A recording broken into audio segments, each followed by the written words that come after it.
This is Guardian Radio, your station for up-to-the-minute news and intelligent, interactive, and engaging conversations. 96.9 FM. The views and opinions of the hosts and guests are their own and do not necessarily reflect the views of the management and staff of Guardian Radio.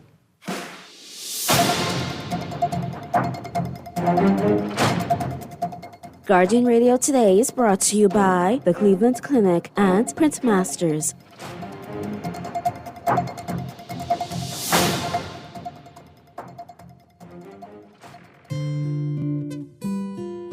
A nation without its roots is like a house without a foundation.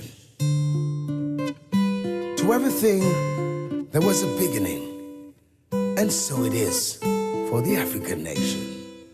I remember when we were kings and queens in the motherland. And welcome to another edition of Guardian Radio Today with your host, Pastor Dr. Cleveland W. News III, also known as Kahun Anku Sarah. It is I say it, hot Tuesday in the city. I pray you're staying hydrated. I pray you're staying safe on the streets. And I pray you're enjoying your summer because we're in the thick of it. Today we have a special show lined up for you as always. And before we dive into the show, I want to let you know that Guardian Radio and the Guardian Media Group want to send you away for the summer with the Great Summer Escape giveaway. You could win a trip for two, including hotel, car, luggage, and $1,000 cash. All you need is a passport.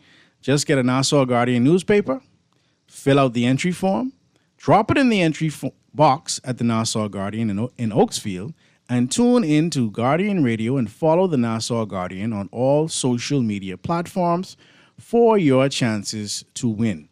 The Guardian Media Group Great Summer Escape Giveaway deadline to enter is August 12th, and the drawing is August 14th. So make sure you do everything now. Follow instructions, right? Don't just drop it in the box and then you won't follow in all of the social media platforms. I can't help you, right? So make sure you follow instructions, and I pray that you win.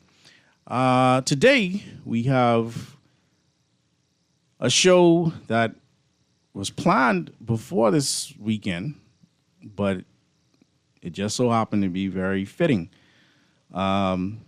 Today's show is entitled Healing Trauma in a Traumatic World.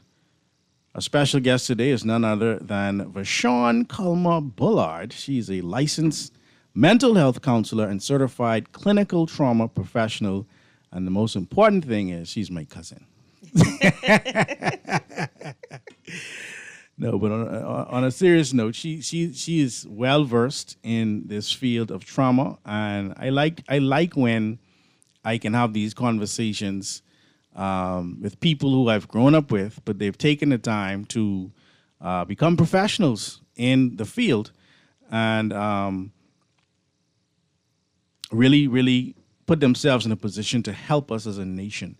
The numbers to call when we do open them will be 323-6232, 325-4316, 325-4259, and the Family Violence toll-free 242-300-5720.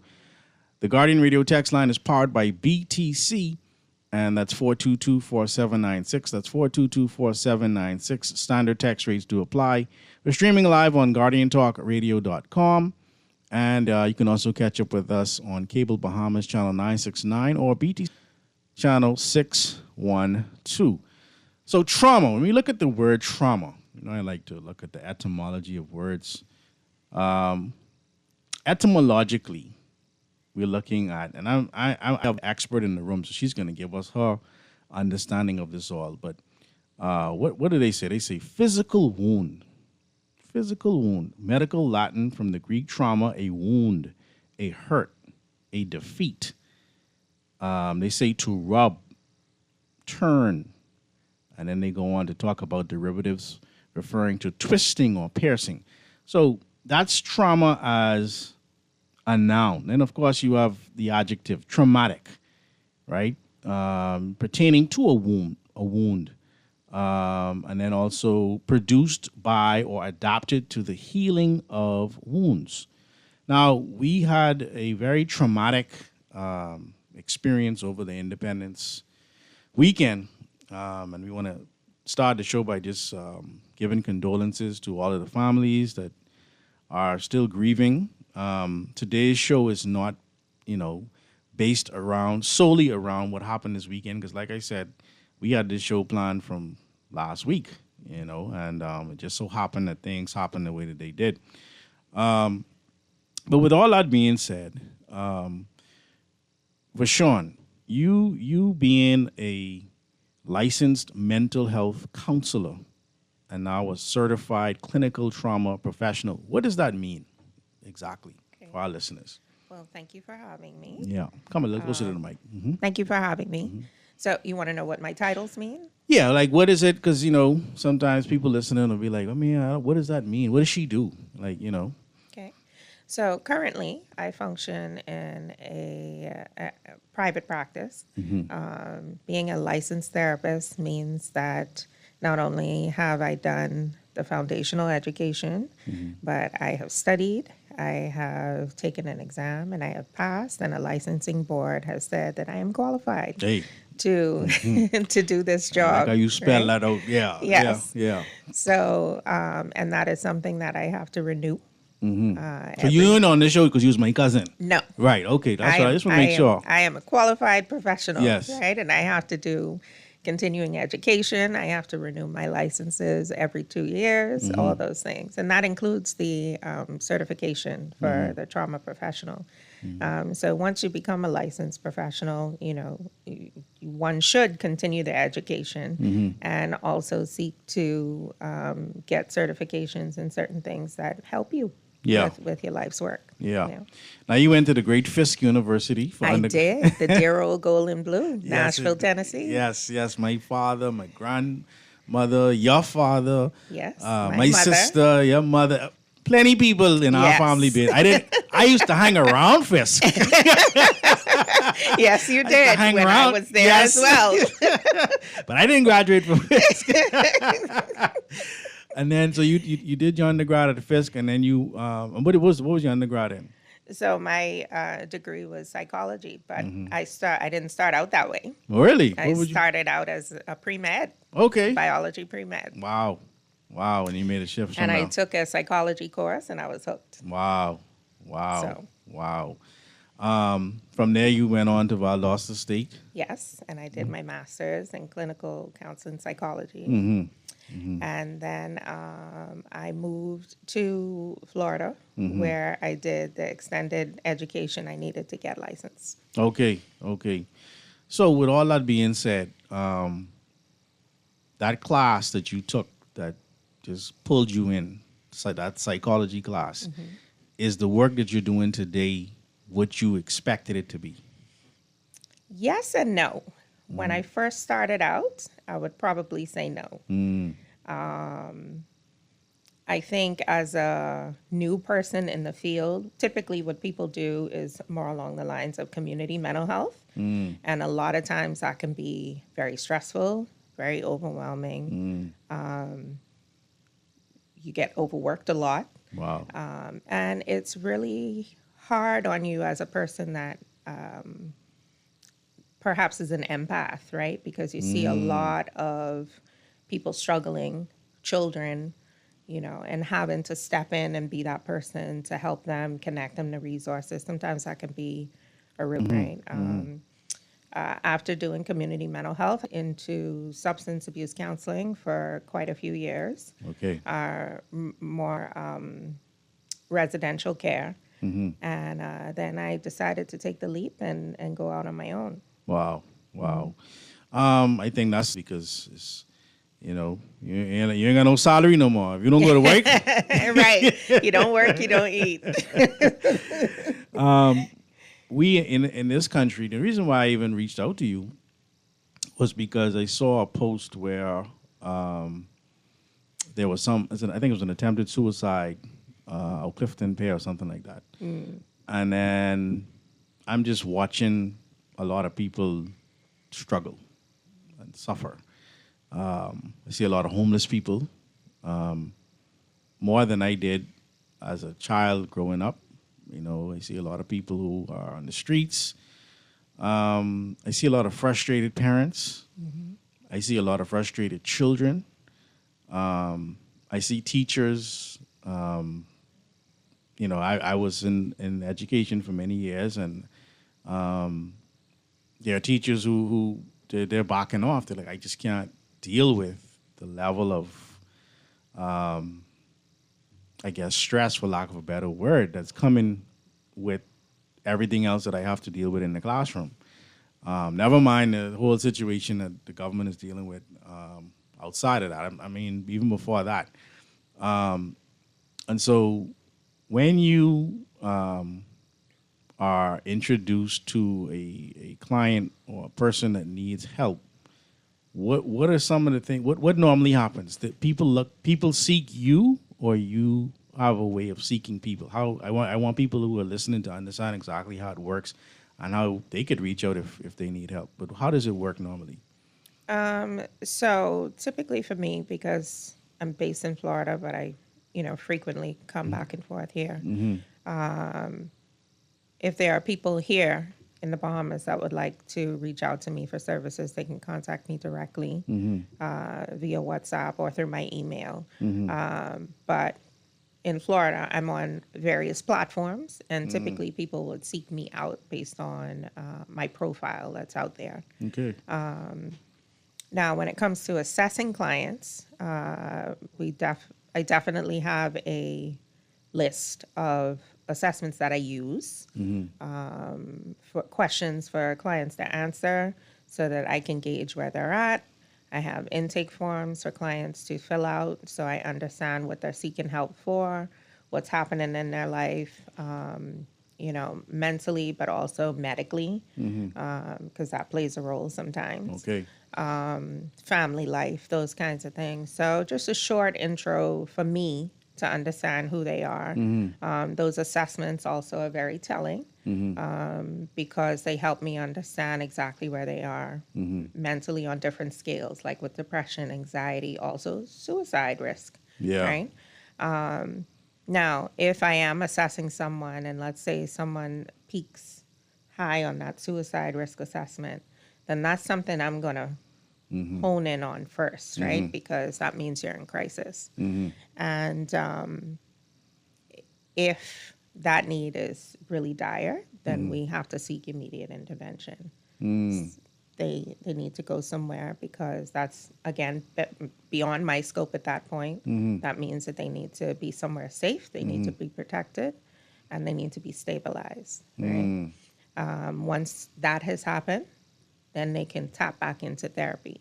Okay. Right. So we just had, we have parents out there grieving now because they just lost their children in this horrific accident. And of course, others who are grieving because of the plane crash. That type of person is a little different than a person who may have been depressed for a longer period of time. Am I saying this correctly? If a person, everything was normal, and then you get a phone call, your loved one just disappears or is gone, dies. Yes. For the people out there listening, what if they're hurting because of something like that? What can they do? What are some of the steps they can take? So let's talk a little bit about the I guess classifications of trauma, right? Yeah. So level trauma is anything that occurs or you experience that causes a major shift or disruption in your life. Okay. Right? We have acute trauma. Acute trauma would be something, single event, right, that causes like major distress. For some, it could be this unfortunate plane crash. Right? Yeah. Then we have chronic trauma. Chronic trauma would be something that is severe and ongoing, like a person that's experiencing domestic violence per se. And then we have complex trauma, and that would be someone who may have experienced repetitive incidents, perhaps in the past, and we could use child abuse as an example. Right. Right. Right. So those are kind of like the categories of trauma, Right. right? For some, that plane crash could be considered acute, right? Yeah. I would imagine for that is something that's going to be complex, Mm. right? Because this is they're just reckoning with the loss, right? And so they're going to be dealing with this loss perhaps for years to come. And so for something like that, you know, therapy is definitely something I would recommend, right? Because everybody needs a safe space to be able to speak without without the need to filter themselves, right? To I be like able that. to talk about their pain as raw as it feels. Because sometimes everybody grieves differently, right? And the way, let's say, one family member grieves, another Yeah. person may not understand that, Oh, wow. right? Wow. And so I think therapy helps people make sense of their feelings, but also be able to come to terms with what this new normal is going Right. to look like Wow. and what it New feels normal. like, Wow. right? And that's not easy. No. It's not easy, right? Especially with a major loss of a loved one. We can consider that how it happened to be traumatic, right? But then now we have to deal with the addition of perhaps prolonged grief, right? And so that's a heavy load Yeah. to carry by yourself, right? Right. And then after a few weeks, right, you do the funeral, you bury your loved one, and then you're expected to tap back into life, right? Yeah. You're expected to go back to work. Yeah. If you're a parent, you're expected to get back involved, take care of your children, but you're still carrying this thing, right? So I think therapy helps with that. Right. You know, helps you learn how to, I don't know if balance it all is the right word, but at least learn how to carry that pain in a way where it doesn't affect other areas of your life in a Right. negative way. So I just want again to be clear for those who are listening and for me, what you do as a certified, a licensed mental health counselor and certified clinical trauma professional, is that considered a therapist also? Yes. So if someone say they're going to therapy, they're coming to someone like you. Yes. Okay. Yes. Okay. Yeah. Okay. Counselor and therapist can be used. Okay, interchangeably. Interchangeably, yeah. Okay, I just wanted to make sure that I was clear on that.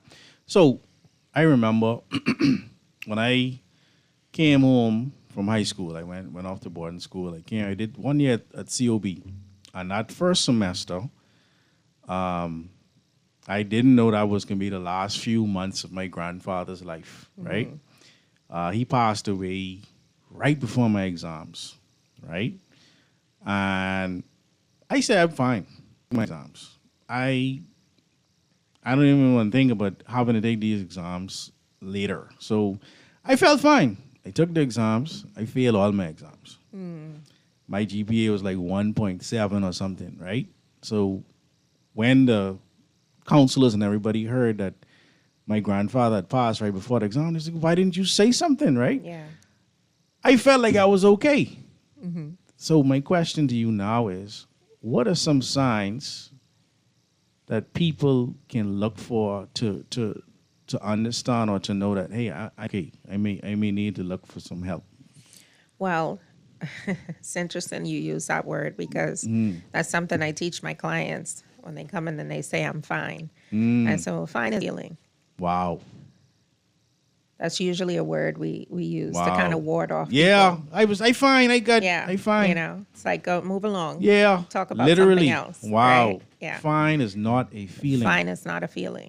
Just don't run past that because plenty is fine. Plenty is walking around here fine. But fine is not so fine is an escape. Is that what you're saying? Yeah, it's like a word to deflect. Wow. Right? You know, I'm not interested in talking. Let's fine. move along. Wow. Right? I don't have time to focus on this right now. I'm fine. Right? Wow.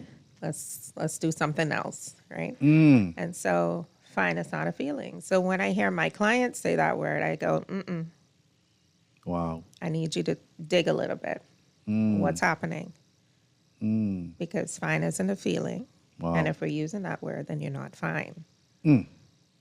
If I'm using the word, if I'm saying I'm fine, that's a sign that I ain't fine. Correct. I mean sexy, y'all. I know it's no, but on a serious note, that's important because I go back to that particular moment in my life because I was 18 at the time. At 18, you feel invincible. Yeah. You know what I mean? Like at first, I guess major closest people to me that had passed away. You know, so I thought it was fine. And so there are people out there who may be suffering from multiple traumas, and they just going step to step. They saying I'm fine, and they're not fine. Yeah. People. So maybe as an individual, I may not be able to look at myself and say I'm not fine. But what do you do if you see a loved one, or if you see somebody that you know who is saying I'm fine? How do you propose we deal with someone like that? You know they've been through some stuff, but they saying I'm fine. What would your advice be? Yeah. So I think it's important to recognize that if people don't feel safe, they won't share. Okay. Right? So, and safety could mean different things and look differently for different people, right? But what I would say is pressure isn't always the right thing, right? To say, no, I know you ain't fine. Come, talk to me. No, you ain't leaving until you talk to me, right? That may not be the right approach, right? So there's another saying that I use also is rolling with the resistance, right? Oh. And what that means is if someone is giving you pushback and saying, I'm fine, right? If they're putting up the red flags, like back off, leave me alone, I don't want to talk about it. Then I think one thing to say is, okay, I get it. But if you're ready, whenever you're ready, I'd like to be here to listen to you or to help you. You just let me know when you're ready. Is it the same with adults and children with this scenario? That's a good question. I'd say it would depend on the situation, but I think children, and I'm interesting you brought that up, because I think it's easier to cultivate healthy children than it is to heal broken adults, Yeah, right? I agree. Not impossible, but it really starts in childhood with cultivating emotional intelligence and creating safe spaces for children to be able to talk about their feelings and their experiences, right? Because this is where the foundation for how they emotionally regulate happens, who they deem as safe, right? How they use their voice, how they learn how to advocate for themselves, or if they're being conditioned to be quiet and be silent, right? So I think it's really important to instill those things early in children, right? So if there are moments where you do have to have those questions or pose those questions to children, they're okay with opening up and talking, right? Because for some, if they did not get those lessons, if they weren't raised in that environment, opening up and talking, being vulnerable doesn't feel good. Yeah. Right? Yeah. And so creating a space for a person who is not used to vulnerability would be more challenging, right? But I really, really feel like those healthy habits need to start early on with children. Yeah. Because you mentioned the phrase safe space. And I'm looking at it from several different angles. I'm looking at it like we talked about seeing a friend potentially, right? Who may need that safe space to share, or a child. But even a spouse, right? You're married to somebody X amount of years, and you feel like they're supposed to be able to come and talk to you.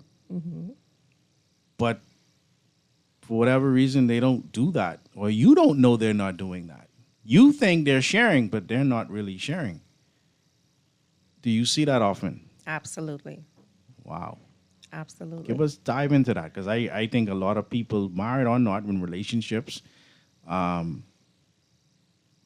don't feel safe enough to share with your spouse or your Yeah. a significant other. What how do we deal with that? Well, people want to feel seen and heard, right? And what that means is having your experience being validated, Okay. right? Not dismissed, not feeling shut down, right?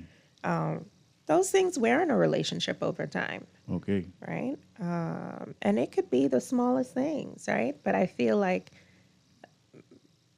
little things become bigger things, right? So every time you feel invalidated or you don't feel heard or listened to, it's like chipping The away. proverbial straw on the camel's back. It Correct, just- right? You chipping away at the foundation, and before you know it, Thanks. it's completely unstable, right? So you could be sleeping next to your spouse and also feel miles away. Wow! Right? That's deep.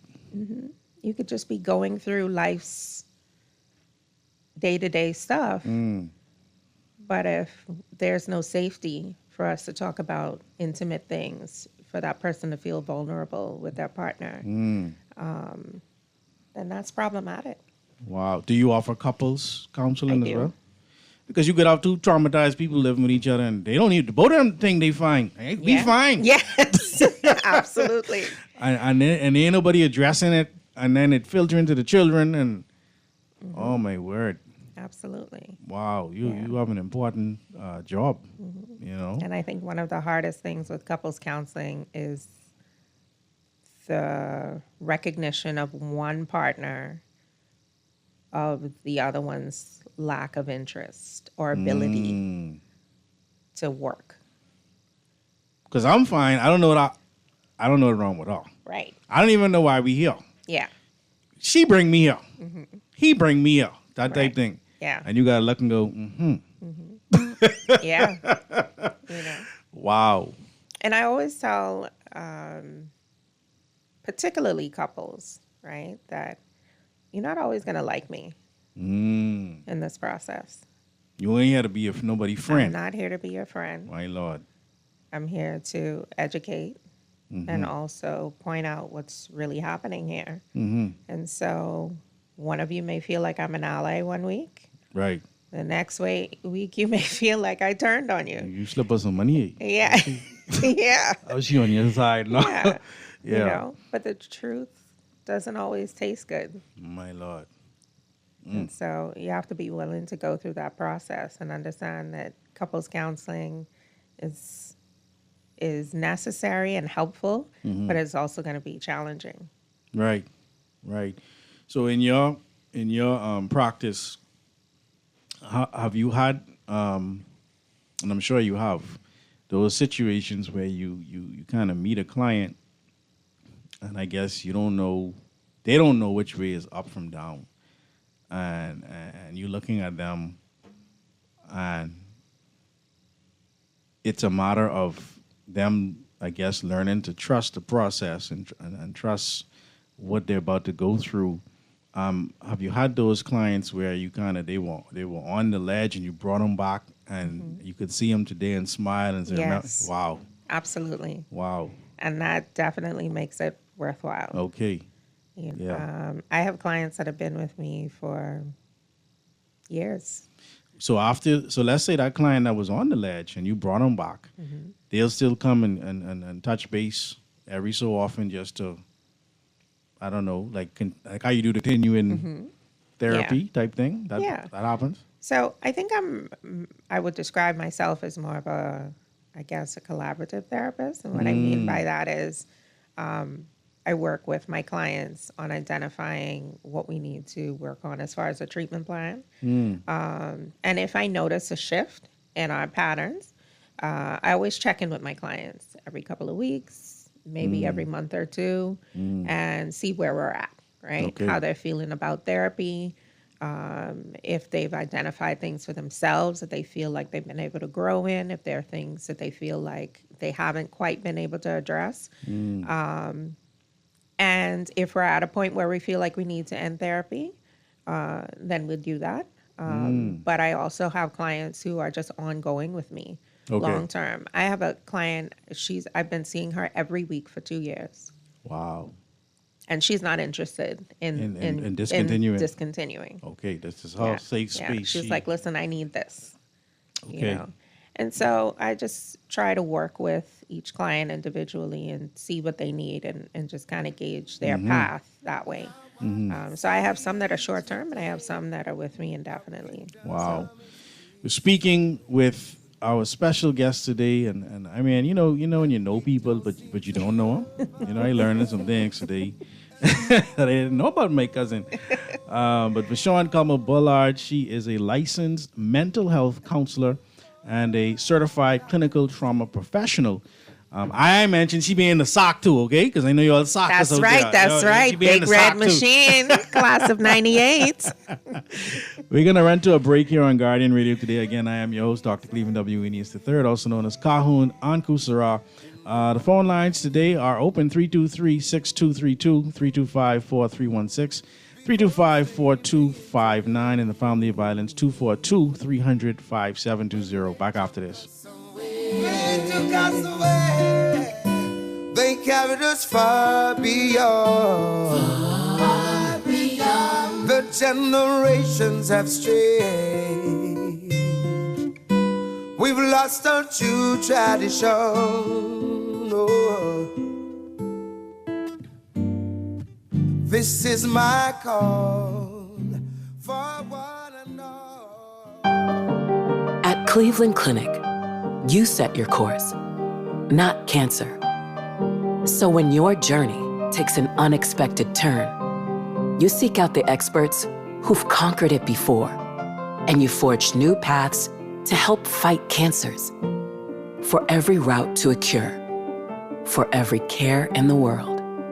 See how we're innovating cancer care at Cleveland Clinic today. Girl, Junior just showed me Bella Boy in his phone. What you mean? He take picture of that good-for-nothing boy? Shh, you don't want Bella here. You say that. You know she always say that's my good child. So what he doing in Junior phone? Oh, he there because the police looking for him. He on their wanted list. Wanted persons in your phone now? Yes, child. And when police want to find anybody quick, after something happen, they can send pictures direct to your phone. Go to Google Play or App Store and search for Crack Crime Bahamas, then pick install and it will go straight to your phone. There is also a section on missing persons? Yes, girl. Everybody needs to get this app so police can tell us right away when these people go missing. Just like an alert system. Yes, it has numbers for Crime Stoppers Bahamas so you can call and nobody knows it's you. Call directly to Miami and give the information without giving your name or anything about you. I tried the other day and when I hear Junior and his boys talking about where they hide those guns, I walk quick around the corner and call that number. Call 328-8477 from Nassau or 242-300-8477 from the Family Islands. Always on the go?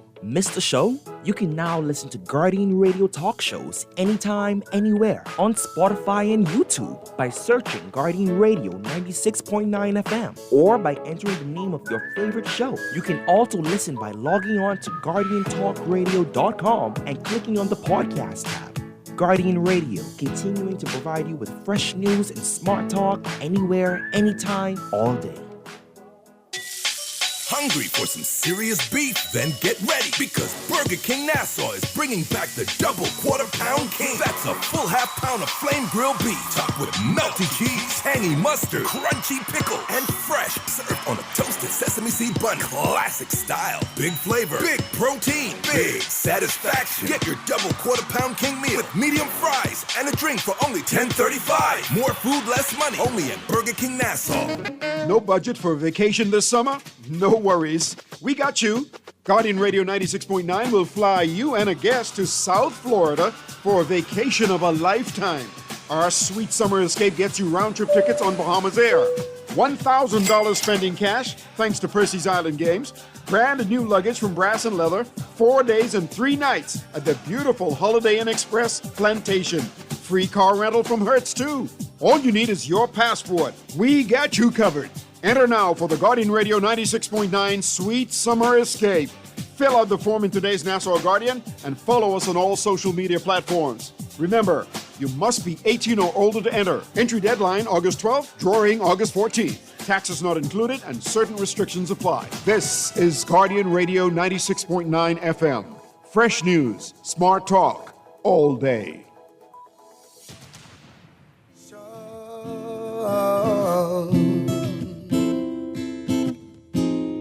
Now what we see today, our kingdom is disarray, and we don't seem to love ourselves. And we're back here on Guardian Radio today. 96.9 Fresh News, Smart Talk all day. Special guest in studio today, Vashon Culmer-Ballard, licensed mental health counselor and certified clinical trauma professional. We've been having a great conversation. I'm learning a lot about the field of a licensed mental health counselor and a certified clinical trauma professional. And I want to dive into the difference between both of those as well before the end of the show.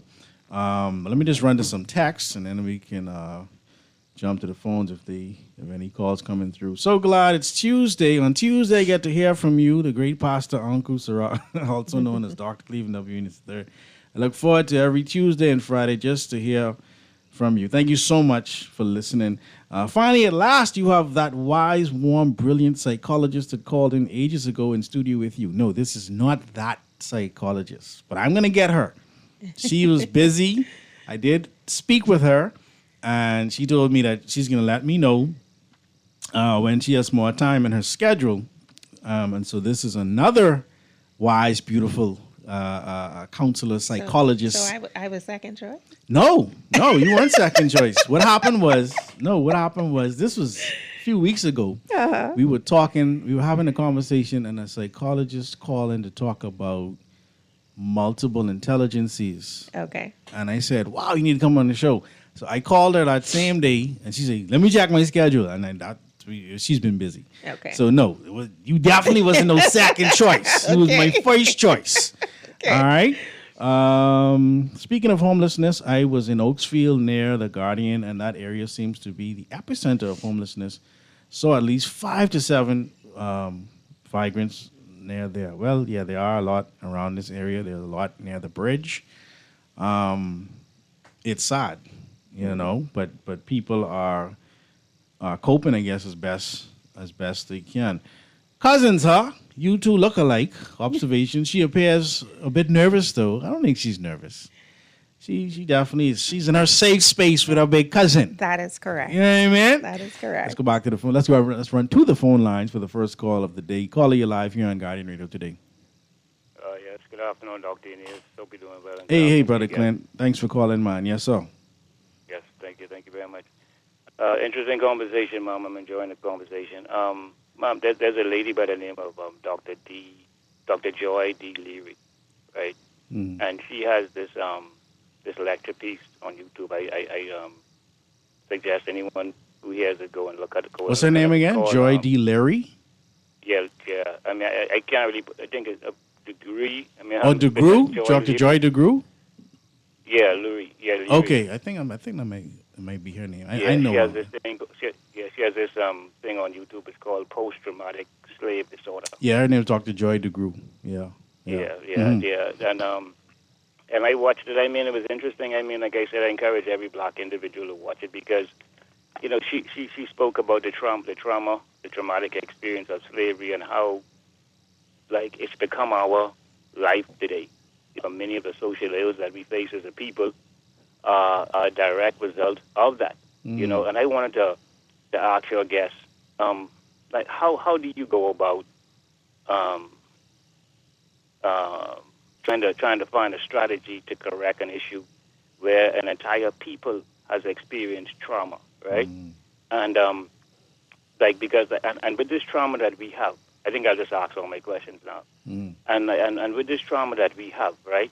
Can it ever self-correct itself without intentional intervention to directly deal with the root causes of that situation?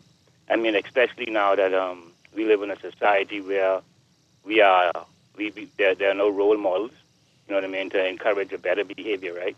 The media and everything around us is just pure negativity and is pushing things directly to the people whom have been traumatized to they even hate themselves more in a way, right? And even the foods that we consume, etc., all of these contribute to compounding the situation that we're already in. You know what I mean? So I was wondering, you know what I mean, can a problem like that self-correct itself? How would you go about like trying to correct that situation? And if not corrected, what would the future look like for those people? I mean, I hope those questions are. So that's like three or four questions. Yeah, that was quite a bit of questions. But let me see if I get the gist of what you're trying to ask. What I'm hearing you refer to, especially from the impact of slavery, is perhaps maybe generational trauma. Would that be it? Things that are carried on through. Not to, you just maybe ask one more question I wanted to ask you concerning that too, because I heard you describe the different types of trauma. Yes. And I was wondering, what type of trauma would you classify that as? Sorry to add that question in there. So things that would be passed down through generations would definitely be complex, right? Because it's something that perhaps didn't start with the person that is feeling the impact, but it's been passed along, right? So we would consider that to be complex. Now, when you ask if that problem is able to be self-corrected, I think there's a lot of work to be done, not only individually, but as a community, right? And I think it has to start with education. I think it has to start with education, but not only that. What are we teaching and nurturing and cultivating in our children, right? I think that helps to break generational, quote unquote, curses per se, right? Yes, key. That's key. Yes, ma'am. That's key. Yes, ma'am. Yeah, and I think I mentioned it earlier. Just the focus on emotional intelligence, right? Being able to be in tune with yourself, having an awareness of the things you experience, how it impacts you, right? Because a lot of times, especially depending on what kind of life you're living, sometimes that feels like you're in survival mode. And people who identify living in survival mode, they perhaps don't feel like there is time to really focus on self-care or focusing on feelings, right? Because they're just trying to survive.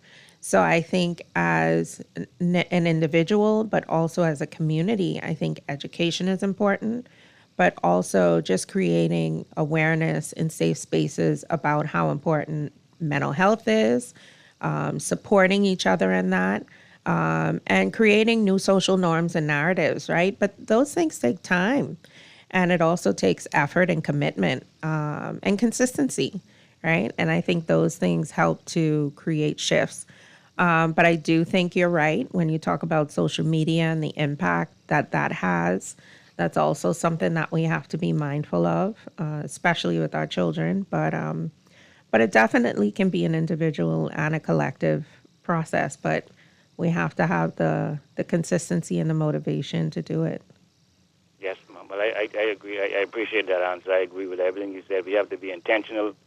And we have to bring about that awareness. I totally agree with you, Mom. And I mean, I feel as if, too, that as long as we, as black people, when we hear about slavery, we are indifferent to it. Like, we say things like, oh, that's in the past. Slavery been over. Like, but as long as we continue to have that mentality among ourselves, and as long as we don't take a minute or a second to really consider what it has done, because it's just been recently voted the worst crime against humanity, right? So if you have experienced that as a people, you know, that there should be some residual effect of that situation, you know, that kind of way. So I feel as if the one thing we need to do as a people is we need to stop being so indifferent to slavery and consider exactly what it has caused and how it affects our life. Because like you said before, when it has been passed down from generation to generation, the individual who didn't experience it, that becomes life to them.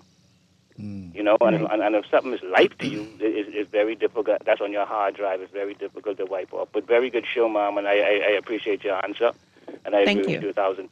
Thank you. Thank you for the call, man. I appreciate that. 323-6232, 325-4316, 325-4259, the Family of Violence, 242-300-572. Someone say it slower. All right, 300 5720. That's, of course, with the 242.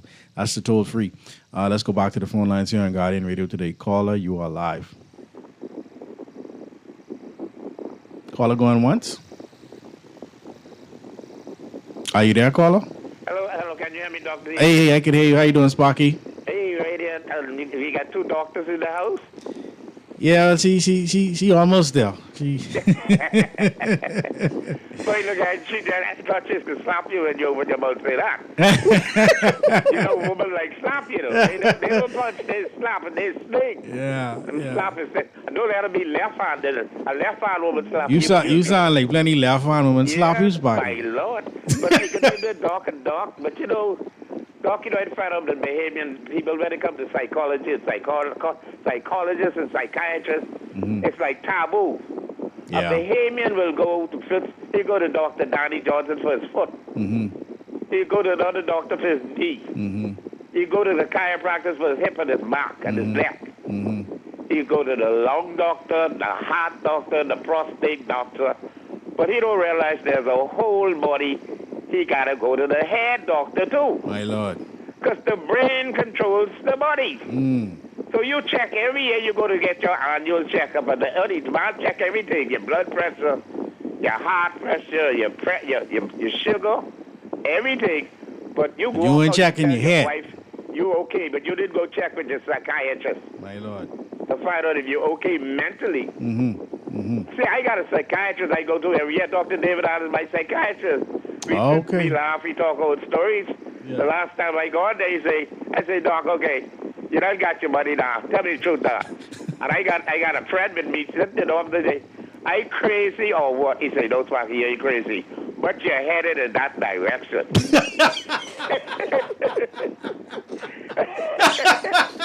Little wild night. Hey, lie. I just can't reach the crazy point. And Doc, I like humor. I love my country. Yeah. But you know what I hate? When they started calling us crabs. I was a PLP, I was a crab. They got us in a pen. Wow. All around us, the foreigners that come to our country live better than us. The Jamaicans, they hold up the Jamaicans, the Chinese, the Indians, the Greeks. All of them keep together with their churches and their societies. They look after one another. In the Bahamas, we tend to always pull one another down, worrying whether it's a PLP, a F&M, a COI. So they got us in the crab pen in the middle. And all around the island, all the northern side, all the western side, the eastern side, the gated community, and the shanty towns, all them people got us in the middle, in East Street and all over the place, over the hill. We try to kill one another, bring one another down, and they taking care of themselves. You know they living better than us in our own country. Wow. I appreciate it, Sparky. That's going to cause me to ask our guests another important question. Is there such a thing as environmental trauma? Is that a thing? Because he talk about people living in space where they seem on top of each other. Have you seen that in your work? Is there something like... Explain that a little bit more to me. If let's say you were born into a situation where you always had a house 2 feet away from your house. You always was living in a room with 8 people. Always had to share one bathroom with 5 or 6 people. That's your norm. Yeah. Can that be traumatic? Can it be perceived as traumatic, or do people can it not? Can it be a thing and not? That's another way to look at it. I think it could be, but if that's all you know, yeah, I think the moment that you are able to see different, see things that are different, and have a different experience, then perhaps you can look at the situation that you were raised in as perhaps not the best. Yeah. Right. Obviously, if you're in it, you don't necessarily have to see differently to say this feels uncomfortable. Yeah. Right. Or this doesn't feel good. But we could probably refer to that as probably chronic trauma. Okay. Right? Yeah. If the person is still in it. Yeah. Right? Yeah. So yeah. So I would say yes. to Yeah, that. so Sparky, that's a more of a form of chronic trauma. Before we go to the break here, I got a text that coming in says, "What is bipolar disorder?" It's a question that someone asked. Okay, so bipolar disorder is a condition where a person can move from having depressive episodes as well as manic episodes, right? And there are two types of bipolar, one where the depression takes precedence and one where the mania takes precedence, right? So depression, I would imagine most people are a little knowledgeable about in terms of some of the symptoms, right? Lack of energy, lack of motivation, isolation, right? Sadness. There are definitely severities of depression as well. Okay. Not everyone who's depressed is suicidal, Correct. right? And mania looks like an elevated mood, but also a very reckless state, right? Making impulsive decisions, reckless decisions, engaging in perhaps dangerous behaviors, right? Maybe being overly promiscuous or spending too much money. And then when the crash happens, right? When the mania is over, then you're left reckoning with the damage that you created, right? So those are the experiences with someone who's bipolar. Okay. This text says, Pastor Uncle Sarah, what from what I have seen, encountered, experienced from day to day on the island of New Providence, the whole place needs mental health counsel therapy. Wow. And it seems to be worse with the struggling working class families and people.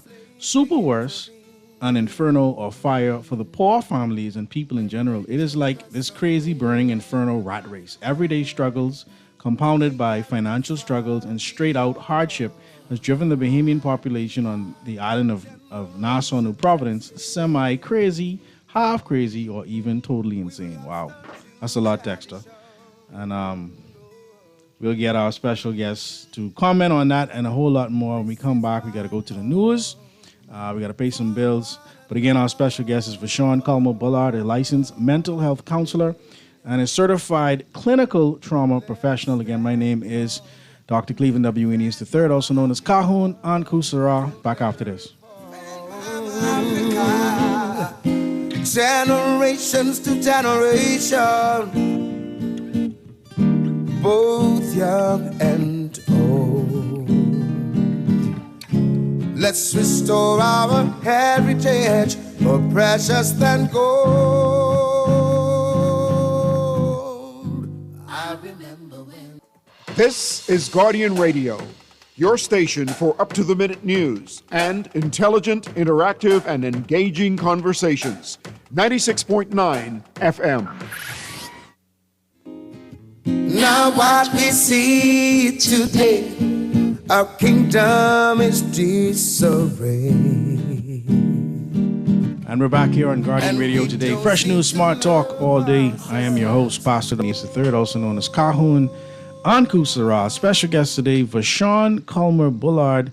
She's a licensed mental health counselor and a certified clinical trauma professional. Before we dive any further, tell us the difference between or the nuances between a licensed mental health counselor and I don't want to say versus, but and a certified clinical trauma professional. What's the difference? So a licensed mental health counselor has the ability to deal with someone who has trauma.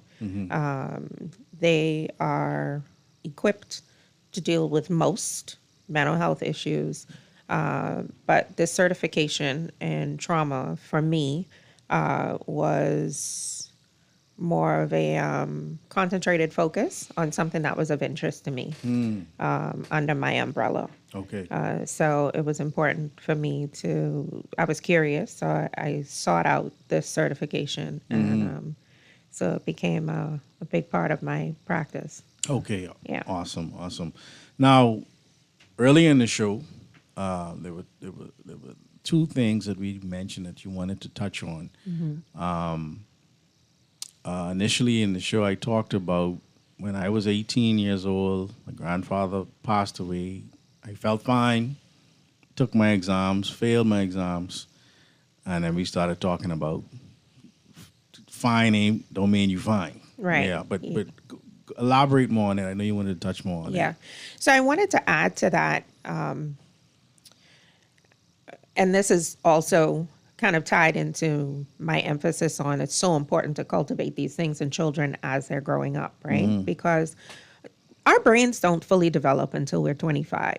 Wow. Right? Wow. And so what that means is the part of our brain that really helps us focus on making sound decisions, resist impulsive behavior, right? Being able to emotionally regulate well. All those things are still a work in progress, right? And so when you talk about losing your granddad at 18, claiming that you're fine going into your exams, failing the exams, right? I think that, and also teenage years is a tough time, right? Anyone who's gone through your teen years, you feel like a know-it-all. You feel like you know everything. Invincible. Yes, right? I'm fine. I'm good. Yeah. And so all of those things we're still developing around that age, right? Being able to really be aware and be in tune with ourselves. And so when you hear a teenager saying, I'm fine, that's a flag, right? Wow. That's something to tap into. To talk to a teenager I'm about. using your language now. You should say what you say. Fine is not a feeling. A feeling. I using Right. that. Yeah. Yes. So, we want to be able to ask questions, explore more, right? Because, yes, had someone asked more questions for you, Yeah. or even just considered the impact that grief could have, right?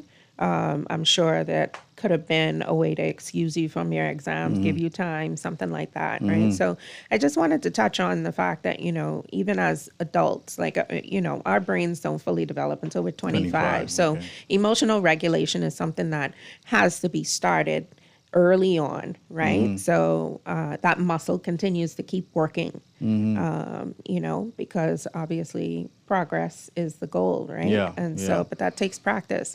The other thing I wanted to mention is that a lot of times things that show up as like quote unquote bad behaviors in children are usually either their ways of trying to regulate themselves the best way they know how, or it's a sign that something's happening, right? But if we're not looking beyond the behavior, we're not seeing the root of the issue, right?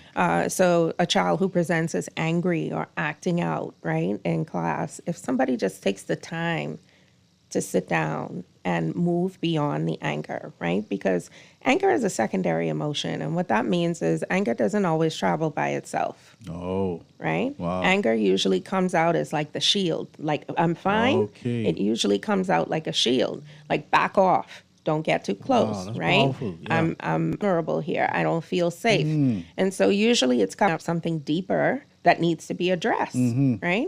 So if we're seeing a child that's angry or aggressive or acting out, we need to be able to take some time to do a little digging. There's a school, and I don't remember the name of it, but there was a school in New York that instead of suspending children and giving them corrective actions, they created a meditation room for children who were acting out in school. Wow. And what they were finding was that this kind of mental health approach and intervention for these kids was helping them to be more regulated. They were finding more improvements with their behaviors. Wow. They were not acting out as much. And so they were seeing a lot of progress in that area, right? So their numbers of suspensions was dropping, those kinds of things. So we have to start early. A different approach. Yes. Because a lot of us traumatized trying to deal with the churn. So our first instinct is that I can beat you. Absolutely. Or you suspend it, or you expel. I remember when I was dean of students at the California International Academy, Dr. Higgs and I would have these type of conversations often on how to, and others, but even the teachers, how to deal with these behavioral issues. And I remember some teachers bringing children to me, beat them. Or beat up, right? Yeah. And I say, okay. And I send them off. And then I tell the child to sit down. And they waiting for me to beat them. And I say, okay, why are you here? And And they looking at me like, she just tell you beat me. I say, yeah, but she ain't me. I wasn't in the room. You tell me, write down what happened. And we found that approach helped us. Now, sometimes the teacher might be mad because you ain't beat him. Right, yeah. But at the end of the day, that we want a resolution. We don't want revenge. Yeah. You know what I'm saying? So I do agree that sometimes the approach ignores that warning sign, but that's powerful what you said, that anger don't travel by itself. Yes. Something else is there with it. It's shielding something else. And depression looks very different in children than it does in adults. Explain that.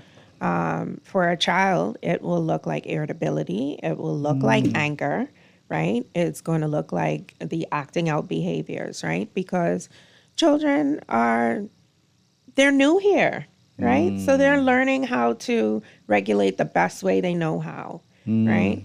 And so most kids don't have the language to understand or be able to express that I'm depressed, right?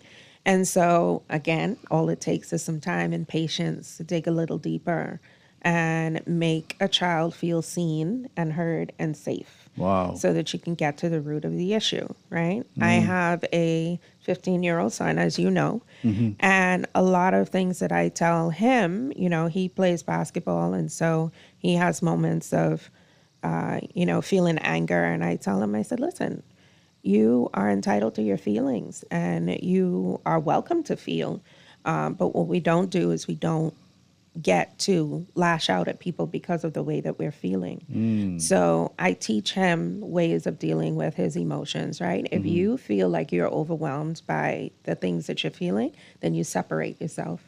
Give yourself a minute. Allow yourself to do some deep breaths, calm down, and then we can come and talk about it.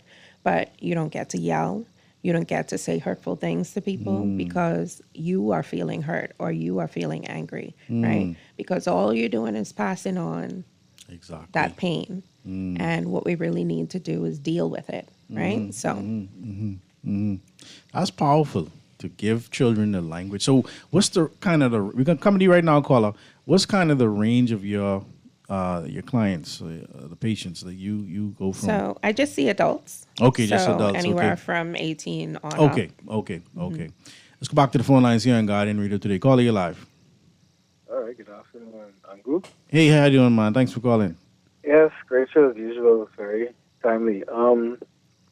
It's so funny because I was talking to my wife about this for the last couple of months, and it seems as if this mental health issue is slowly becoming, accepted. It's a conversation that can be had, but I think, and I foresee in the future that it has to be a permanent part of our lifestyle because of, how we grew up. We never knew struggle. I mean, I know both of you passing by to private school and just social circles, so we wouldn't have the same problems or same situations that this generation is dealing with, fighting and struggling to find something, especially with, technology and social media, seeing how people actually are being successful doing nonsense. But the repercussions and the ramifications, the far-reaching ones that I'm sure that professionals like Dr. Vachon can see, is that we are going to need to institute some type or some level of immediate and easily accessible mental health therapy to the wider public in the future. And speaking for myself as well, I always tell my wife, I jokingly say, I need therapy. We all need therapy because there's some things that it's some things beyond pillow talk. My wife is very traditional. She grew up in a Christian home and a Christian schooling. So those who are more religious, they have, for lack of a better term, they have scripture to fall back on. There's a scripture for everything. Yeah. But for the academic in me, that I've, went to school and I learned a few things, I read a few books, I'm like, my brain is going to try to solve it with the information that I gave it. And scripture can only take me so far. I learned scripture too, but the therapy is going to actually organize. What I think the therapy does is organize your thoughts, which gives room for your feelings to evolve. And I'll leave you with this. I remember I was watching a documentary a long time ago, and a lot of the celebrities, they had this famous therapist. And the first step, I remember Jack Black, he got cured by this guy. The first step in all therapy for those high-functioning persons is physical health. They always start with walking every day, going into nature, and things like that. So I believe for us living in the Bahamas, this could be a breeding ground or something like a precedent, a hallmark for therapy because of our nature, and places in the Bahamas where you could go where it's completely isolated for people to reset. But the generation coming up, they're going to need some serious therapy, and I'll continue listening. Thank you. I appreciate those comments. What say you? Walking every day, physical health. How much does that? Is that a big part of your practice, or? I definitely feel like having some level of activity helps because we're all connected. Yeah. Right. Yeah. Our thoughts connect with our feelings, connect with our behaviors. Right. So, isolation and inactivity is one of the descriptors of depression. Right. So even if you're with your phone. I'm not by myself. I have my phone with me. Right. Yes. Even that. Right. The doom scrolling. Wow. Right. Doom scrolling. Yes. That's a thing. Wow. If you're just sitting in your bed for hours just scrolling on social media, that's problematic. Right. And not to say that everyone that does that is depressed, but I'm depressed for like a couple hours. Leave me alone. Yeah. It's definitely a behavior you want to be mindful about, right? Yeah. But yes, I think having daily exercise or being reasonably active, whatever that looks like for you, definitely plays a role in your mental health, right? So I think it's all connected. You take care of your body, you take care of your mind and your feelings, and that creates overall health, I believe. Yeah. So, one thing I like about what you said at the beginning of the show, you said a counselor and a psychiatrist, those terms can be kind of interchanged. Well, counselor and therapist. Counselor and therapist, right? Yes. Because I think some people would rather say, I'm going to counseling versus I'm going to therapy. Yeah. Yeah, because we've been stigmatized. It's like, you going to therapy? Oh, Right. okay, you special. Like you crazy. Right. Yeah? Whatever makes you feel comfortable. Tomato, right? It's like semantics. But so people out there, if you don't want to go to therapy, go to counseling. You know what I'm saying? Let's go back to the phone lines. Call your life. Yeah, good afternoon, Antoon. Good afternoon to you again. Hey, thanks for calling, man. Yeah, so this is erratic behavior by many out there, and I'm not trying to justify anything. I'm just trying to see if we could look at some solutions. So this could also be contributed to the lack of getting proper consent. Then you look at how some people behave. Am I correct? Before I make another point. Say that again. I'm asking if this erratic behavior or this dysfunctional behavior by some out there who are prone to commit these, to act out when they feel that they are offended, no matter by how small the offense may be. Could this contribute or contributing factor to persons who would have experienced trauma and maybe abuse as a child and didn't get the proper counseling that was needed to get them to become productive students? Citizens in the country.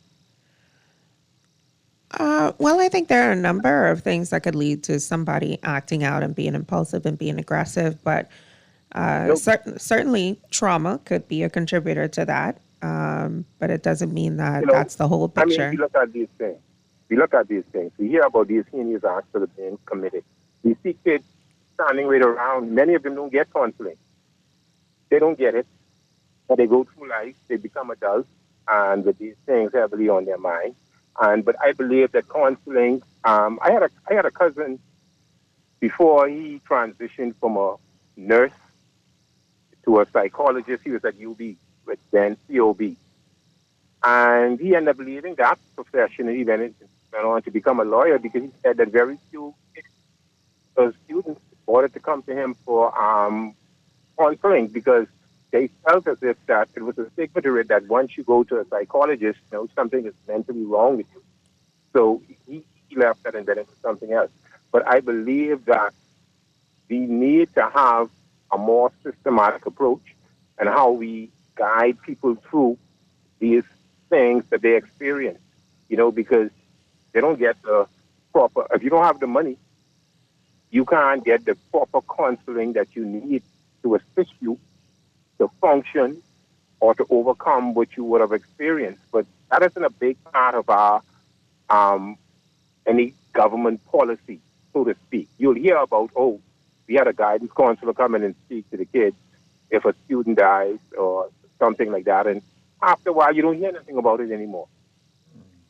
And we leave these people all by themselves to navigate and to function as a normal citizen.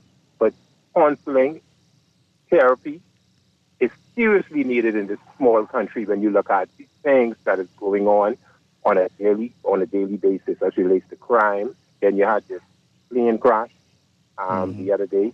And I believe that we need to have a more systematic and a sustained approach to guide these people through, because when they're home in their own quiet way, they all themselves.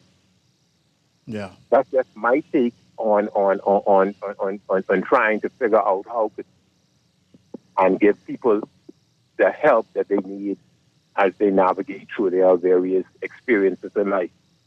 That's just me, because life sometimes could be unfair and it throws you some wicked curveballs. Yeah. And if you don't have the capacity to deal with it, people end up caving in. I mean, growing up as a child I thought the only people who commit suicide were black or white people. I never heard anything much about black people committing suicide, especially in the Bahamas. But now it's almost a common thing, sadly in our society, where you see people committing suicide or attempting to commit suicide. Yeah. Something is seriously wrong and going on. Yeah. And I don't believe whatever branch we have out there to reach people, it is reaching them fast enough and effective enough to curtail them from committing these atrocities unto themselves. It just isn't fair. And I believe more needs to be done. That's just my thing. I appreciate it, Clevo. That's why I know this show is so important, because I think people need to know that there are people that they can reach out to. This show, I pray, if you don't reach out to Ms. Bullard here today, I pray you find another professional that you feel safe with to reach out to, because that's really why I wanted this show to say that, hey, there are people out here who took their time. And let me just tell you something about Miss Vashon. I grew up with her, and this suits exactly who she is. It's such a fit for you. Is it? Because she's a naturally caring person. Yeah. So she doesn't have to try. She now has the tools because she's certified, but she's always been like this as far as so I'm proud of you. Thank wow, you. The phone lines are lit. Let's go back to the phone lines. Caller, you're live. Hello. How you doing? Thanks for calling. Yeah, what's going on, Cool? Great, man. 852. Yeah, great contributions by the lady and all the callers. Rasta Chris had given me a question, and so I love to have this conversation with the lady as relates. Yeah. When I was in high school, and it just relates to the meditation, and there was somebody on earlier on CA New, I think. So, but she mentioned walking, but for me, I can attest that exercising and meditation helps me a lot to keep my sanity, right? And so the leaders of this country and all that, past and present, I don't think they're planning properly when we look at green spaces compared to other places like how New York would have the clairvoyancy to have like Central Park, even though you don't want to go there after dark, right? But what I'm saying, we need green spaces for our sanity, not only it's to keep our sanity, right? And so they agree with that because, dread I feel in the morning time, 5, 6 o'clock on the bridge, looking at the moon, and the sun coming up and all that. It actually adds life to me, especially if you get in a conversation with someone, even though I do it by myself. Yeah. But I could attest to that. You need that to keep your sanity. And the fact that we don't have green spaces is very depressing for me. And I'm looking at Nassau more panoramically than the average person, and my level of consciousness is maybe too high, right? I wanted to add on to the conversation as it relates to depression and anxiety. wouldn't there be normal things that people go through? So we would have to deal with it by exercise and meditation, et cetera, et cetera. And for me, I'm looking at post-traumatic slavery type problems, right? Like for me, it's like after slavery, black people should know that the eugenicists and the white ruling class have already planned what they had planned post-slavery. They had everything set up. You see the Jim Crow laws, the reckless eyeballing, they had the treating the people in sharecropping, all of these things. The the lynching, black the codes, all that. giving way to people on the sidewalks. All of these things traumatized me. Also, just being conscious.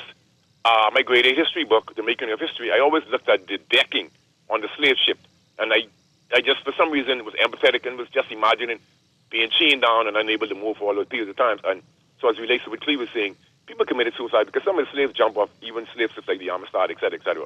But these things still affect me today because of my level of consciousness.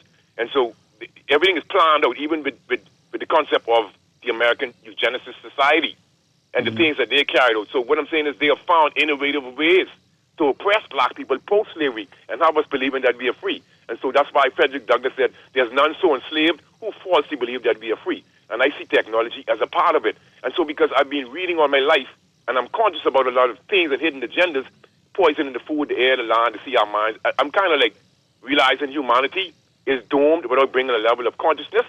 And we need pundits to come out and be honest and truthful about what's poisoning us and what's really the real hidden agenda behind all of these things and vices that are coming at us daily. So there's something wrong with me. And when I was in high school, right, Doc, I used to go like by the pump house in the bush in the schoolyard where nobody was and study and just be to myself. But something wrong with me, I'd like to hear that. Give thanks. So he was isolating and reading out by the pump house. He would know was something wrong with him or.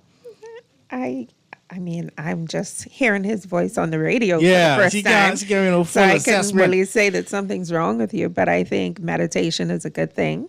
And so I think anyone who meditates, that helps to increase your mental stability. And having time to yourself is not a bad thing either. Yeah. Reading is also a great thing, right? That helps for self-education. So. We got some special. You got to get some special text too. Yes. Let me put some at your feet. Dr. King, your cousin cured many pedophiles walking around this country. I'm interested to know if she has these kinds of clients. I do not. No, she don't have pedophiles. I don't work with sexual offenders. Yeah. Okay. So that's a quick in and out. Yeah. Let's go back to the phone lines here on Guardian Radio today. Call you live. Uncle and Co, your guest. Sorry. Yes. Thanks for calling, man. Well, Uncle, I need it, and I need it daily. And I can recall sitting, asking a counselor who really was a therapist, probably both. I said, "Look, man, I have an issue. I like women, and how do I balance this when I'm married?" But I still won't be with another woman. And the counselor suggested, well, look, when you're having sex, what you could do, think of the others while you're with your wife. And then I look at the story of Jacob, this guy who had to work 7 years, then 14 years to find the one that he really wanted. And I'm wondering if your therapist or your counselor would suggest that persons or men like myself who want more than life to wait 7 years or just think of being with the other while you're with the other or just marry them all. Is it okay with you, counselor, for me to marry as many of them as I want? I think that would be between you and the women who you're engaging with. I think honesty is the best policy, right? You have some men and women whose goal is monogamy, and then you have some people who prefer polyamory. And so if that is where you're at and that is the lifestyle you want to live, then the goal for you is to find women who will join you in that lifestyle. And there are some out there. The key is just to find them, right? But I don't suggest that you are deceptive with women who are expecting monogamy and you are not capable or interested in giving that to them. I thank you very much. Thank you, caller. You something else. Just think of the other ones while you're with your wife. Let's go back to the phone lines. Caller, you live. Hey, pleasure. Good afternoon. afternoon, Uncle. Good afternoon to your guests. Yeah, thanks for calling, man. Good afternoon. Hey, my question is there something called righteous anger? You know, Jesus, when he went into the temple and he saw the people using the temple place to make money, the Bible says he got angry and he took a whip and he started whipping them people. You think he just tapped them like that, Uncle? No, I think they say he made squadges. So he was, And he got angry. He got angry. flipping tables. And he, and so, all of us are human. Sometimes, even as a Christian, the Bible says anger rests in the bosom of a fool, right? But sometimes people just do some things to you, oh Lord. Sometimes even counting to 10 don't even help. No. Especially these people called BPL. They got a lot of people traumatized, Aye, Lord. You They and got BPL got a lot of people. Some people are angry. They just come do some things. I remember one time they come to my light off a couple of dollars. I live 2 minutes from them. I get so angry. I just as I am, but I was one playpen over there, Lord. and I was angry. I was hot. The Christian, the worship leader was hot. But I got in the spirit. I started to speak in tongues. Lord, I'm right. Did it work? Did they turn the light back on? They had turned it back on. But I had my say. And I felt good. I felt good. Good little release. Yeah, I felt good. Sometimes you have to venture, though. Yeah. If not, you're going to blow. Wow. And, sometimes I tell them, sometimes you see people come in these places and then they take, and I tell people to go do this, and they come and they, with these guns, and they start shooting, because sometimes these people, I said, you ought to be careful, man, because I know there's some people who owe 10 times more than me. Yeah.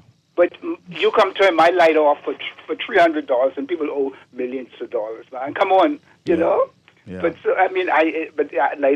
like the psychologist said, we have to. Sometimes we have to count the cost, but we have to control our spirit. We have to be be in the spirit at all times, and don't let the flesh take control. Because like the Bible says, if we fall out of the flesh only leads to death. But I mean, sometimes you have to vent. You have to raise your voice. Like some people say, if you're beating your child, you ain't gonna just tap him. Johnny, stop. Johnny, stop. No. It's syllabic beating. Yes, And Johnny, I stop tell it. you not to go. You have to raise your voice. Because these children, if you don't raise your voice, these children think you're joking, but that's what I mean. Yeah. Just a different generation where, your parents going to look at you and whatnot. And no. Yeah. You have this generation, you need the rod of correction on them. My Lord. I appreciate that. I appreciate the call. So all right, have a good one. We talked about meditating earlier, so it's about a correction. My question is venting. How important is venting? And is there a prescribed way to vent? So I think everyone is different, right? Yeah. But I think venting is a simple word for just releasing, right? Sometimes you need to release that energy. Yeah. But he asked the question, is there such thing as righteous anger? Yeah. And I don't necessarily know about the word righteous, right? But what I would like to say is that anger is a natural human experience, right? And so I think a lot of times anger gets a bad rap. Yeah. We see it as something that's so terrible, right? Yeah. But it's not necessarily the feeling. It's how you choose to express it or deal with it that becomes problematic, right? So I think that is the challenge, right? When we're angry, we're entitled to our feelings, and we also need to validate them.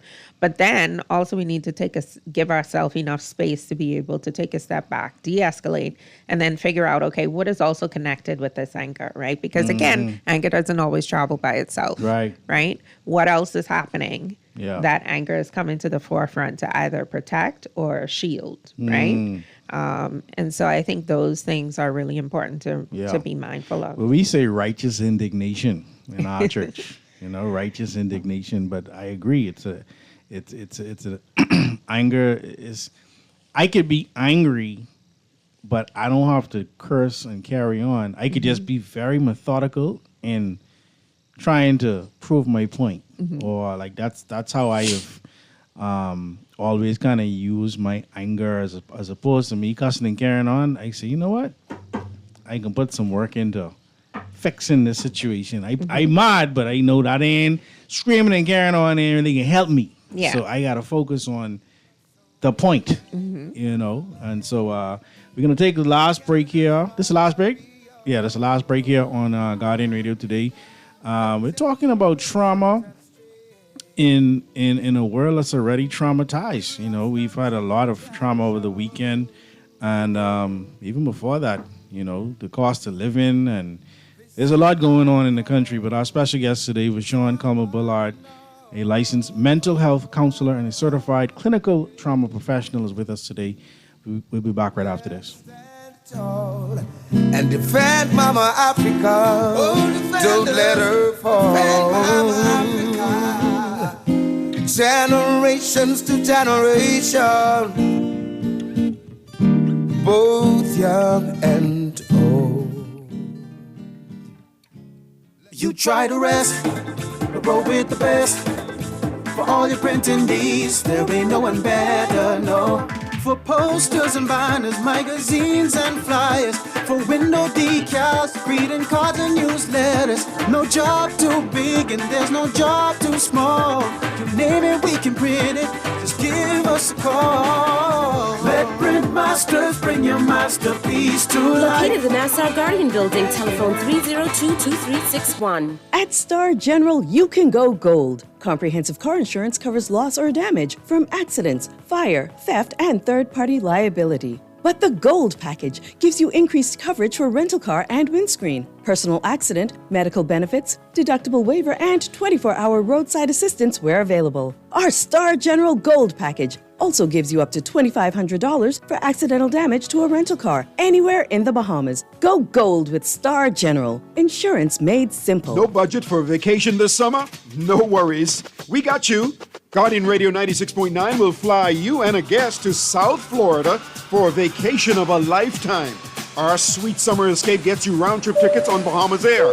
$1,000 spending cash, thanks to Percy's Island Games. Brand new luggage from Brass and Leather. 4 days and 3 nights at the beautiful Holiday Inn Express Plantation. Free car rental from Hertz, too. All you need is your passport. We got you covered. Enter now for the Guardian Radio 96.9 Sweet Summer Escape. Fill out the form in today's Nassau Guardian and follow us on all social media platforms. Remember, you must be 18 or older to enter. Entry deadline August 12th, drawing August 14th. Taxes and certain restrictions apply. Headed to South Florida soon? Holiday Inn Express in Plantation welcomes you to the heartbeat of Florida fun.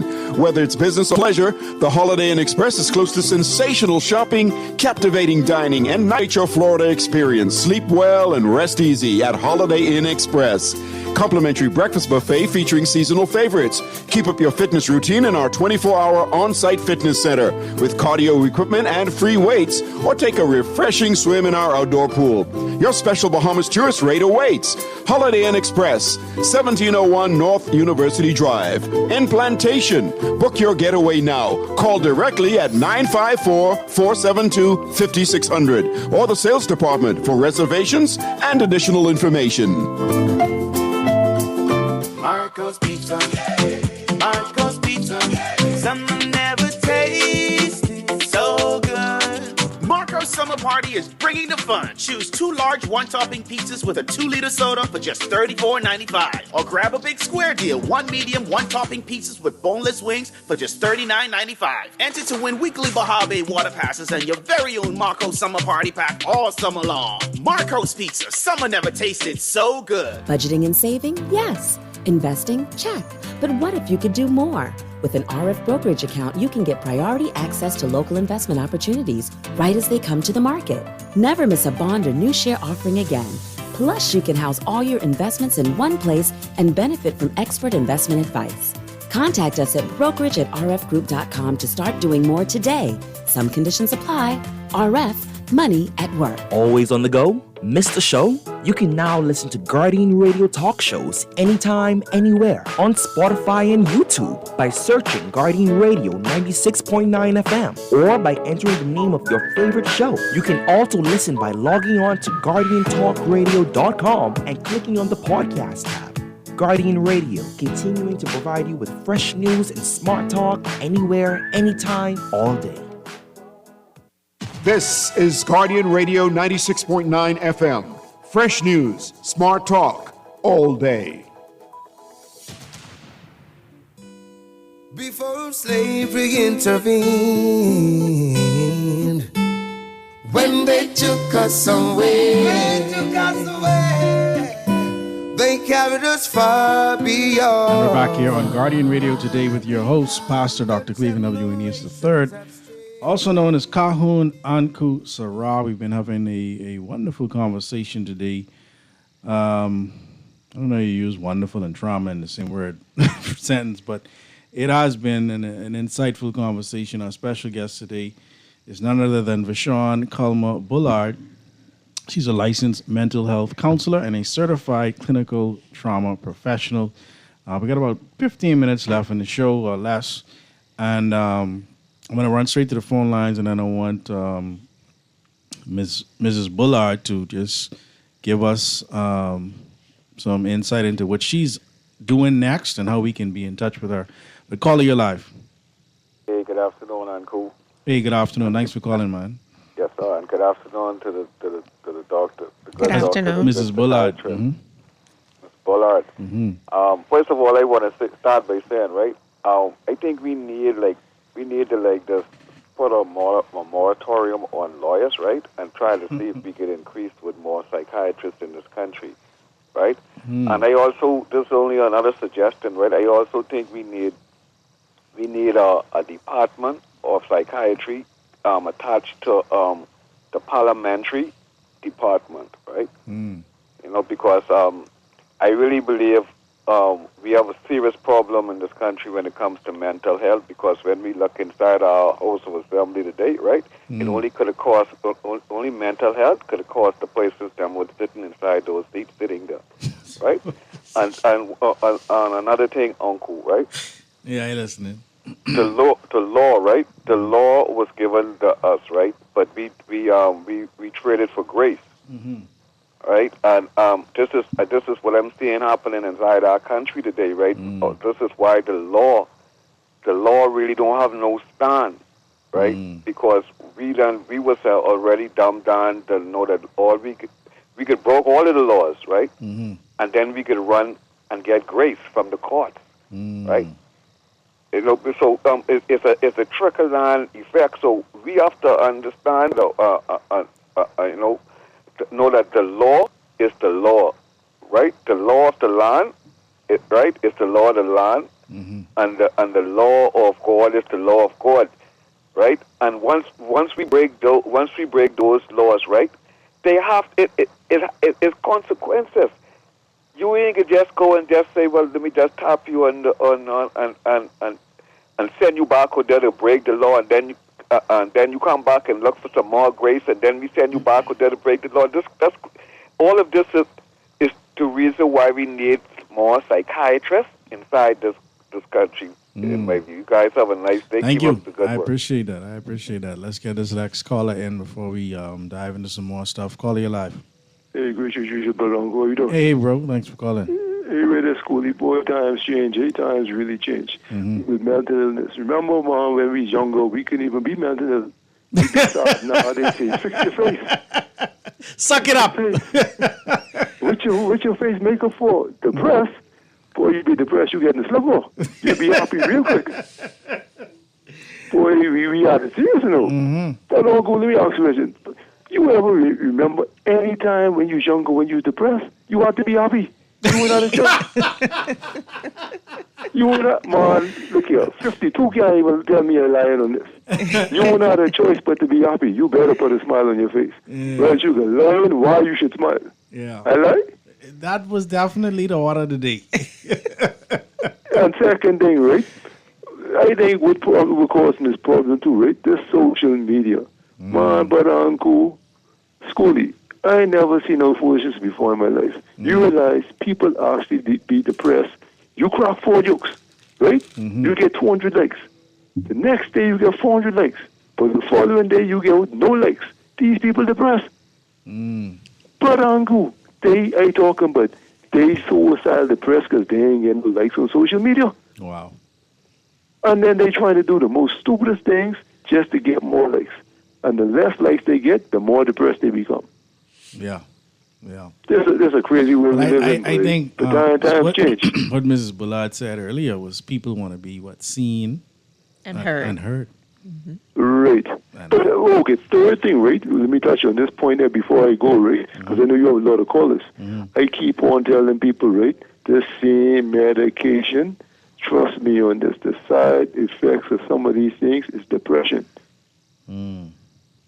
Look at the side effects. Read the thing. I tell you one time, I never did the story one time when I had one belly ache. Anyway, I had one time, right? And man, I read the box label. Man, I had some bad soup. Man, my belly rumbling and everything, right? I said, let me go there. I said, let me read the box's label. The box has a label out on it, but Uncle, suicidal thoughts and suicidal dreams. Wow. Now, bear in mind, I just want to get rid of the bellies, you know. Now, I can get rid of the bellies by me kill myself. In my sleep. So I throw the crap away, man. I go and drink some black tea. That one won't go over. Yeah. Yeah. But take it easy, bro. I appreciate the call. Now, do you prescribe at all? I do not prescribe. Right. Okay. So she doesn't That prescribe. would be someone with a medical license. Okay. A psychiatrist. The psychiatrist. Okay. Okay. You have a wonderful event coming up. Odyssey Therapeutic Services. That's the name of my business. The business, right? They present Exhale. Is that the name of the event? Yes. Exhale. Tell us about Exhale. So Exhale is a intimate event for women. It's more of like a round table, almost therapeutic kind of discussion, just for a release. For a venting session. Yes, for if you will, for women, just to encourage mental health, self-care, support, community, those kinds of things. And there'll definitely be some meditation thrown in there. It is a limited seating event. Okay.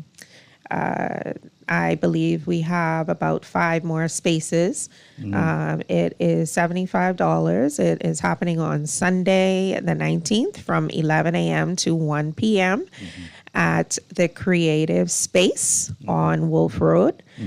So if there are any women who are interested, you can please reach out to me via WhatsApp at 954-9951. That's 954-670-9951. Yes. And so we have about 5 spaces left. It is a relaxed event because I want women to feel comfortable. So what that means is you can come in comfortable, maybe yoga attire, earth tone colors are the theme for the event, and you can come with your yoga mat. Wow. This for the women. Yes. All right. All right. That's fair. That's fair. Women need that space. Man, we just go watch the game. World Cup. We have a World Cup fan session tonight. Well, you know what? You can give me a general feedback on how the men feel, and I'll come back and I'll do an event for the men. Yeah, man, we need one of them too, you know. I think for men, let me just say this, because I always have these conversations with my wife, right? I'm the type of person that, so I don't have a problem dealing with stuff. I just don't like it drag out. Like, I need no 11 to 1 session. To me, I not to say that I couldn't use the time to just chill or whatever, but if something is pressing, I like to just talk about it. Let's try to fix it. Let's move on, or let's learn why we don't need to have this happen again, right? And so that's not always good, because my wife will say to me, you need to have, what we say? We need to have more intentional conversations, right? And they live with you. What do you mean? I just talked to you in the car. Right? And then one night, I finally said, you know what, Uncle, just be quiet and ask the question. I said, so what is intentional communication? And I just watch her smile. She say this. And so we spoke, and it did help. And I'm learning. Yeah. You know what I'm saying? I'm learning because as men, I think one of the things we do often is we go. It's like we don't really have time. We feel, anyway, I think we do. But I don't think we really feel like we have time to self-care as much as I see women make time to do it. Women will make time to get their nails done, their hair done, do yoga or whatever like that, right? Men, I guess, our self-care, hey, man, we can watch the game or we can go hang out with the boys and, you know, maybe sports may be our self-care. But I think it'll be interesting if you did something like that, Exhale for Men, so we could hear from a female perspective. Like if we bouncing stuff off of you and you saying, okay, as a professional, let me help you to see this from a female's perspective. So I think I would be encouraged to come to something like that too. Okay. Yeah. All right. Well, let's I'll make it happen. Yeah. Let us know when you can do that, because I think it's important that families, families are struggling in this country, and I think sometimes the survival mode that we're in doesn't lend to us really making time to have like a family meeting or opportunity to share. You know what I mean? I often self-grade myself mentally in my head as a parent. I'm like, what grade you at? And I'd be like, you's a C, dude. Like you was an average parent based on my expectations. You know what I'm saying? Like I always say, I want my children to be able to talk to me. I want my children, and then sometimes I get that fine. And I'm like, you fine. I like what you said. Fine don't mean you fine. Fine is not a feeling. It isn't. So I'm happy that we had this conversation today. Any parting words for us? The families, we have about 5 minutes left. The families who are grieving, any situation, not just the nationally known situations that we've had to endure, but what do you say for those who are out there who may be grieving? What's your parting words for them? Well, I just like to say my condolences to all the families out there who have lost their loved ones recently. And grief and trauma can often overlap. And so just dealing with the reckoning, especially in the beginning stages of loss, especially if it is a tragic loss, can be very hard. But once the news is over, the funeral has been completed, and you're left with self or close family members, that's usually when the thick of it starts settling in. And I think it's important to just be mindful and be aware of yourself. It's okay to not be okay, but it's not okay to not get help. Okay. So if you recognize that you need help, or even if you're not recognizing it and other people are telling you, reach out. Reach out to someone, get some help, talk through it. Yeah, that's important. Yeah. That's important. How do people reach you?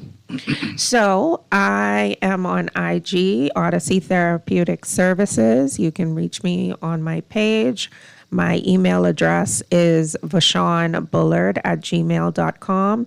And that's Vashawn, V like Victor, ASHAUN, not AWN, not ON, AUN, Bullard@gmail.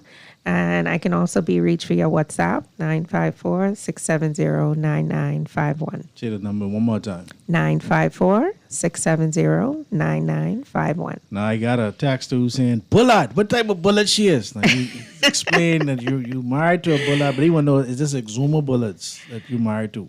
I believe my husband's Bullards are from Eleuthera. Okay. But I am a Culmer. Right. And also a Hana.